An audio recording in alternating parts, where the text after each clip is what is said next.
Next in Democracy 20, South Africa's born-free generation, aware of the past, but more concerned about the future.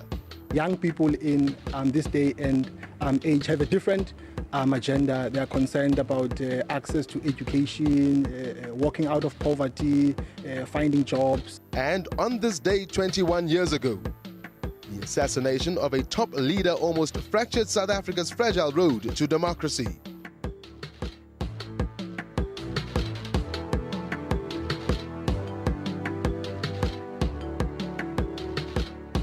Well, good evening and welcome to Democracy 20, our special pre-election show in which we celebrate 20 years of democracy in our country. Now, the born frees. This referred to the generation in South Africa born in 1994 and thereafter.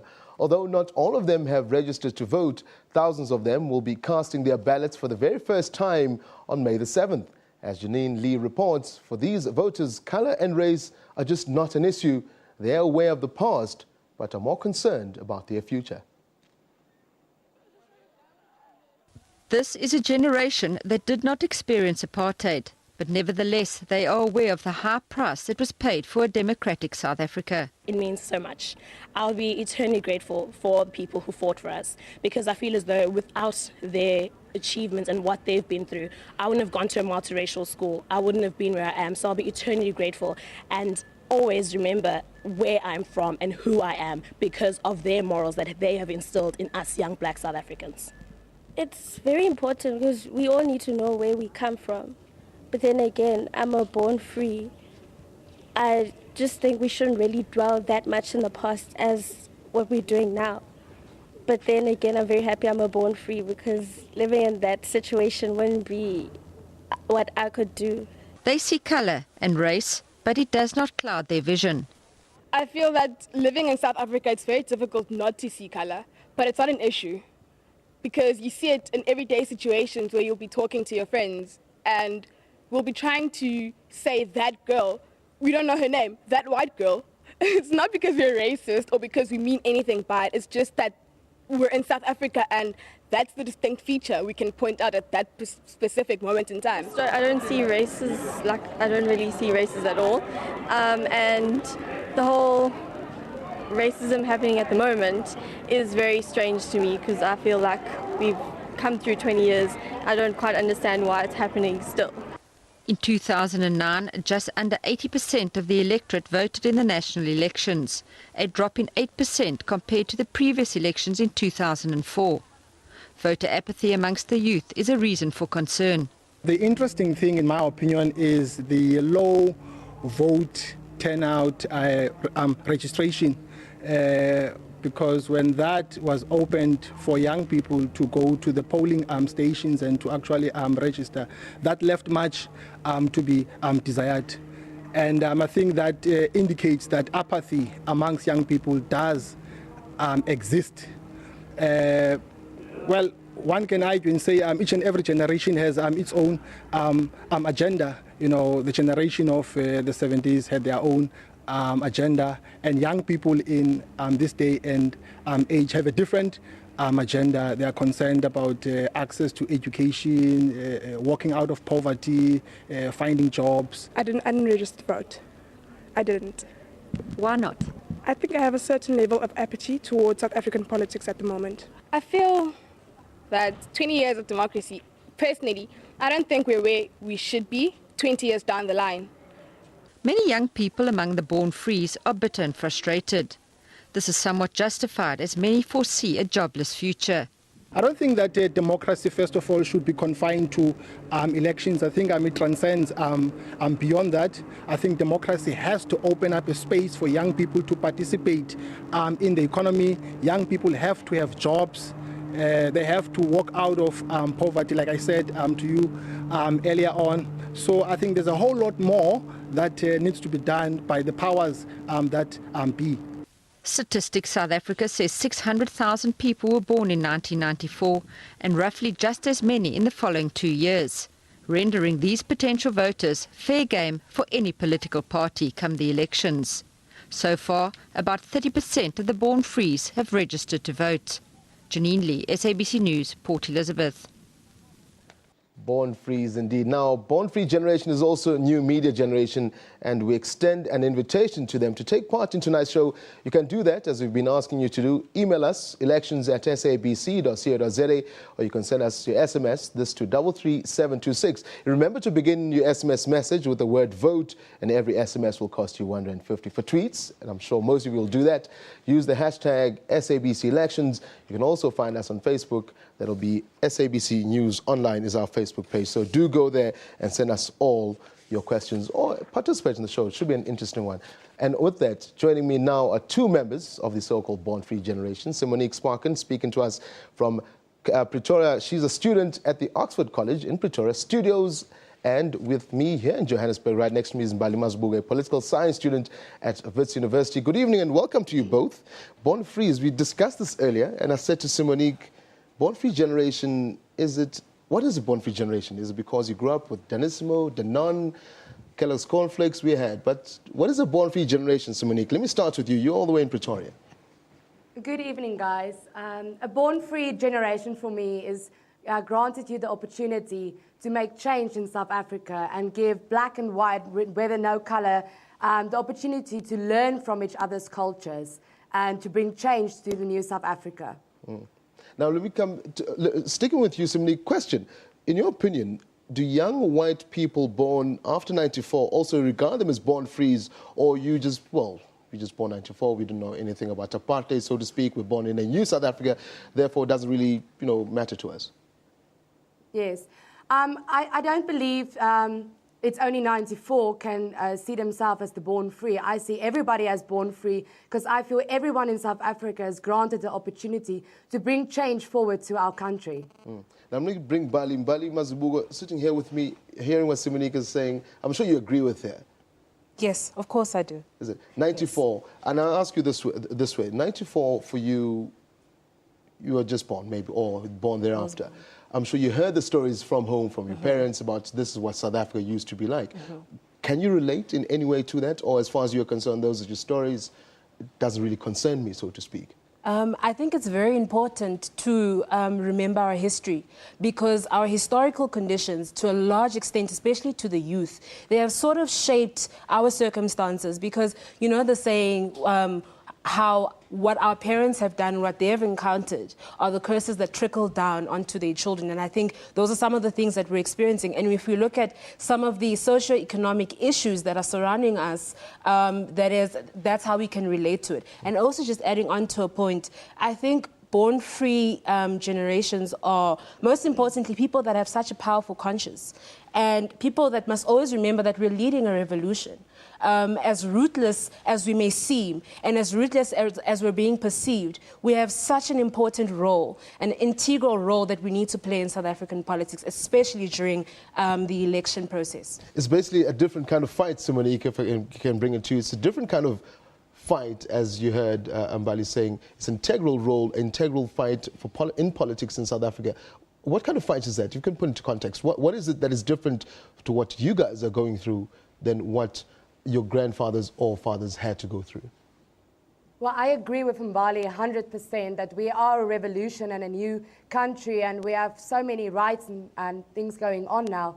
I just feel we must make the right decision as youth, as standing together and joining as one, and not fight against what is given to us, and actually grab that opportunity that is given to us and make it the most of it, and just making the best of what we're given. Now, Monique, the youth of today is directly affected by the lack of employment opportunities, for example. How do you think job opportunities can be solved or made, as far as you're concerned, for your generation?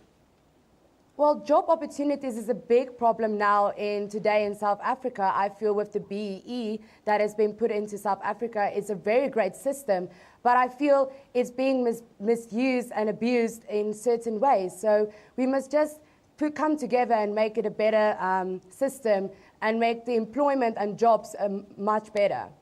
Mbali, let me bring it to you. Monique raises quite an interesting point there. The BEE factor. As far as you're concerned, is it something that you relate to, or you believe, this generation would believe that I should get a job because I'm good at what I do, or I'm qualified enough, or do you believe BEE is good? You prefer having BEE? Okay, I'm going to try to answer this as non-racial from a non-racial perspective. I think what we must always remember is that with the incoming system of democracy and coming out of a system of oppression and where people were subjugated to smaller roles, it was very important for the incoming government, the incoming political party, to find a system that would sort of compensate for everything that was done to the people that were oppressed. Because that is almost, at the time, the only way we could reach an equilibrium between the races. However, I do completely agree with her that now, in 2014, that there is a certain abuse of power. And we should also evaluate the quality of jobs that are being given to especially black people. If we talk about job opportunity and job creation, is that really the kind of quality of life that we are meant to be setting and that we are trying to create for everyone else? Because that is also a concern for us students that are studying towards a degree. Yeah. What happens to us thereafter? Let me do this, ladies. We're going to take a quick break right here on Democracy 20. Don't go away, Monique. We're coming back to you in Pretoria, as well as you and Bali right here in studio. We'll take a quick break, pay the bills, come back. I'm speaking to the Born Frees. Interesting conversation indeed. Bali and Monique joining us right at Democracy 20. Stay tuned.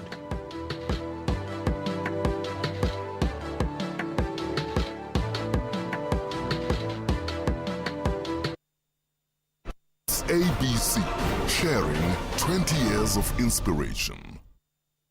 When a man's an empty kettle, he should be on his mettle, and yet I'm torn apart. Just because I'm presuming that I could be kinda human if I only had a heart. I'd be friends with the sparrows and the boy who shoots the arrows if I only had a heart.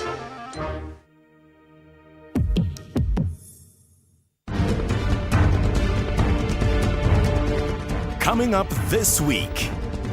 We know of your history in film and television in the South African industry, and you keep on doing amazing work. How do you keep on going from strength to strength, having even more energy than some of us do who are half your age?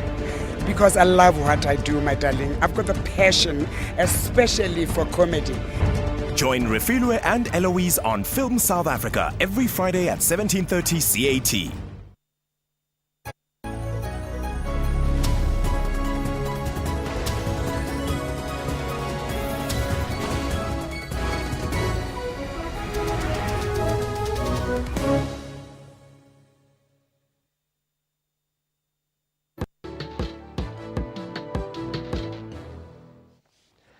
Welcome back. You're watching Democracy 20. We're discussing the born-free generation and their hopes and aspirations for the future. And we're also trying to find out why there's apathy among the youth before next month's elections. Now, Monique Sparkin joins us from Pretoria. She's an Oxford College drama student. And right here in studio with me, Mbali Mazubuga, a political science student at Wits University. Mbali, let me come to you now. Measures of affirmative action. You were speaking about the BE process, how both you and Monique agree that it's an effort that is probably well left alone. It's done. You guys believe in the right person for the right job. Affirmative action, what do you feel about that? What's your thoughts? Affirmative action, it's something that does work hand in hand with BEE. But yet again, I also do feel that these are things that were done as an attempt to rectify the past. And if we're ever meant to move on from that, then we need to create new systems. Systems that are based on non-racialism. Systems where we believe that, okay, we should be creating jobs for everyone on an equal scale. Yes, I may be talking in terms of communism, but it is an ideal that we should be working towards right now. Oh, communism, big words. Man, you guys are killing me. Monique, speak to me. Affirmative action, as far as you're concerned, do you feel that possibly the whole process of affirmative action is unfair, and particularly to young white South Africans who had nothing to do with affirmative action or with the past, who were born after 94, who believe that their Mbali, for example, is another student, is another South African, therefore we're equal? Well, I agree in a certain way that it does hold us back, because young white, or not just white, but black as well, from 94 and up, has nothing to do with the apartheid time before that. So we are being in a difficult position, and we're placed in a difficult side. So it's difficult for us to have this affirmative action, and we must make plan of the system so it doesn't get abused. In a way, here's a question. Does it form somewhat of a rift between white and black young South Africans, the affirmative action and BE, at this stage when you're speaking about you two you had nothing to do with apartheid? Is there a rift between this generation because of that? I think it's getting better, especially if you look at the schools. Black and white getting together in schools these days are becoming more one and becoming more learning from each other's cultures and not taking it for granted. And we're taking the opportunity to make change and standing together. You know, Simonique, you're sitting in front of the union buildings behind you. You look the parts right there. But you're going to come back to Mbali. Mbali, speak to me. Voting, 7th of May, that's the elections. Are you voting? And if not, why not? And if maybe in general, are the youngsters your age, your generation, voting at all? I'm definitely voting. I think it's very important that we're given some sort of platform in the democratic process. However, what government must understand is that the reason why the statistics now, according to the IEC, is that there's less than a quarter of born-frees that have registered to vote this year. And I think one of the main reasons for that is the issue of inadequate representation. We aren't allowed, or rather, we aren't given the platform to be involved in formal democratic processes. And also in terms of the youth platforms that do exist, what role do they really play in taking our concerns to top management? And I think those are some of the flaws within the parliamentary system in general. Let me put that very same question to you, Simonique. Are you voting? If not, why not? Do you even care what happens, so to speak? Well, of course I care. I feel the youth must stand together and everybody should be registered. And we actually have the freedom to vote now and to go out and make that change. I believe you can't complain if you didn't vote. So I feel an informed country is a country that makes good decisions. So as long as the youth is informed and what is going on in this country, I feel they will make the right decisions and go and vote. Madam Future President, as you sit in front of the Union building, Simonique Sparkin, thank you very much for joining us on Democracy 20. She is a student at Oxford College in Pretoria, and right here joining me in studio in Johannesburg is Mbali Mazibuko. Thank you very much for the two of you for joining us on Democracy 20. Go out and vote, and yeah, who knows, maybe you'll be joining her exactly there, Union building. I should be, precisely. Well, Democracy 20 takes a quick break. Don't go away, stay with us.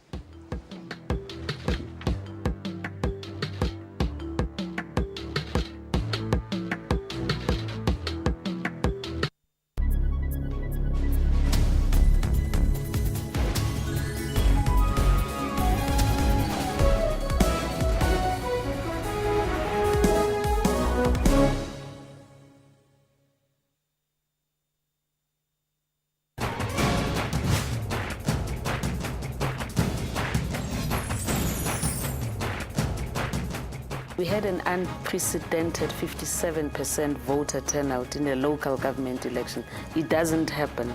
So I'm an eternal optimist. Some people are disillusioned with the voting process being linked to the change in their lives. Don't happen to think it's a good idea to make voting compulsory. I think that it's the duty of the political parties to convince people to go and vote. To convince people, to motivate them. I'd hate to be compelled to vote even when I didn't want to vote, if there was nobody for whom I wanted to vote. That's Rights and Recourse, Sundays 2 p.m. on SABC News.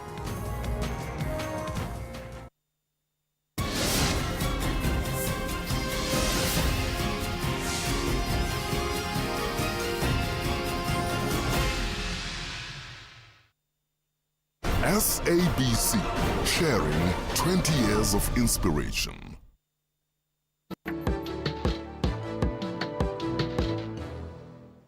Welcome back. Now, the assassination of South African Communist Party Secretary General Chris Hani 21 years ago sent shockwaves across the country. Hani, who was only 50 years old at the time, was gunned down outside his Boksburg home. Jessica Pitchford, then an SABC News reporter, filed this report on the 10th of April, 1993.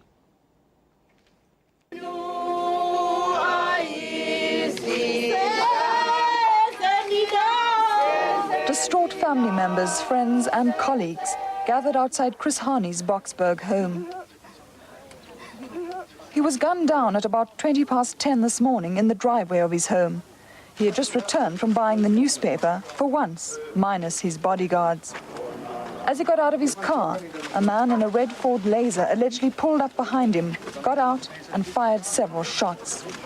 I had about 5 shots. I think there were 5 shots. Yeah. And I had Chris's daughter Kwezi crying. I rushed out of the house.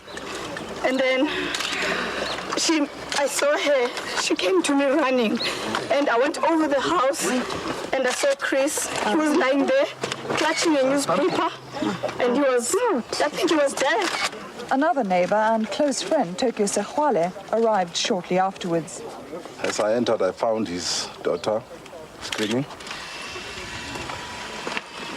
And in the driveway next to his car, his body lay. There's a shot behind his ear, a direct shot. Another shot on his jaw, showing that it was a marksman. There could be other shots. I was devastated and could not search the body of Chris Hani for more shots. Acting on information from an eyewitness, police arrested a 40-year-old Pretoria man in Boksburg shortly after the shooting. He is apparently of Polish descent and holds a South African passport. 2 pistols were found in his car. One a Z88 and one also a Luger pistol, I believe.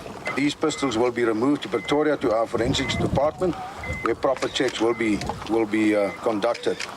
This man is now in detention, and obviously the police is investigating this tragic incident.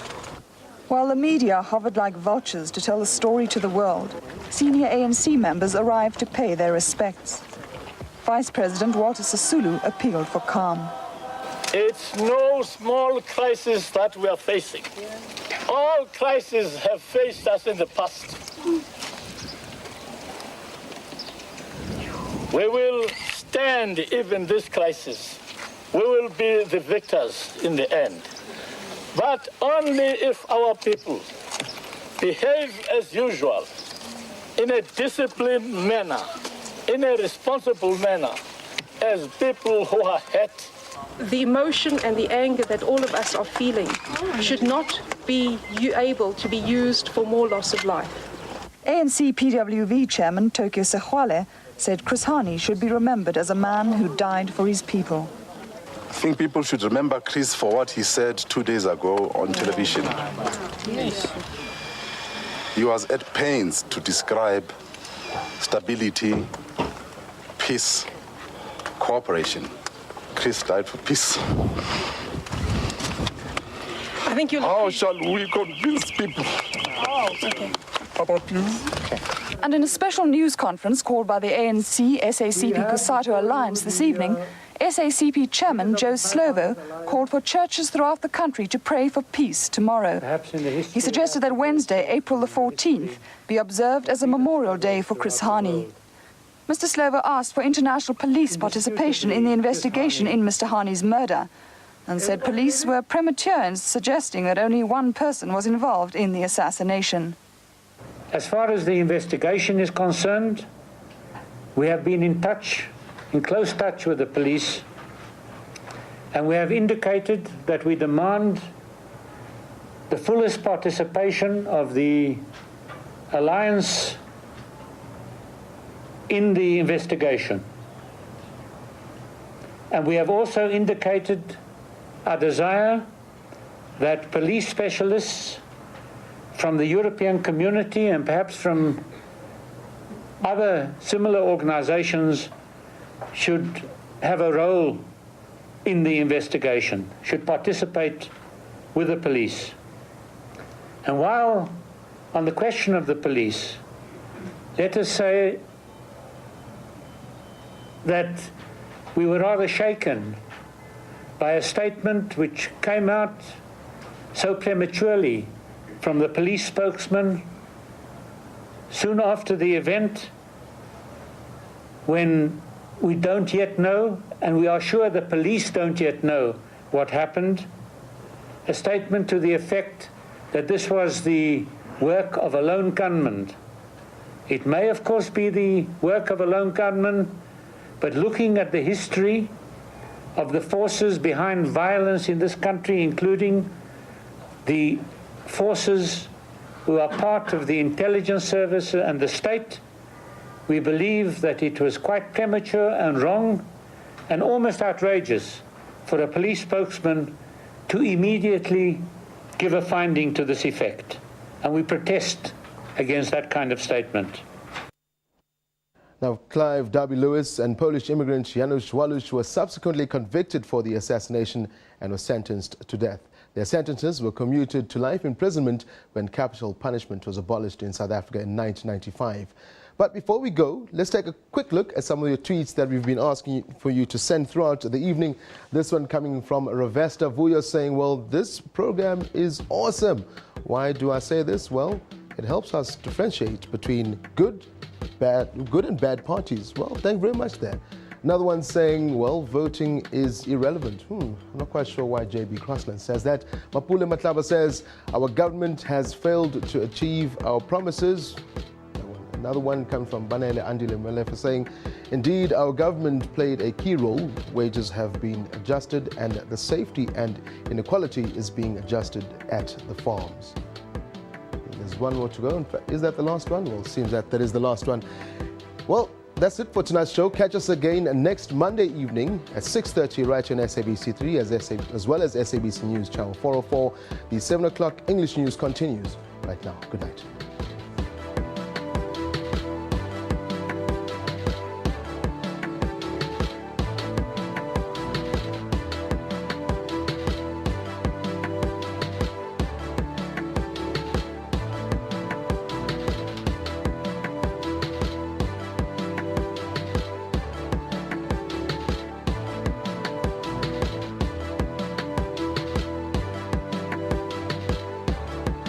SABC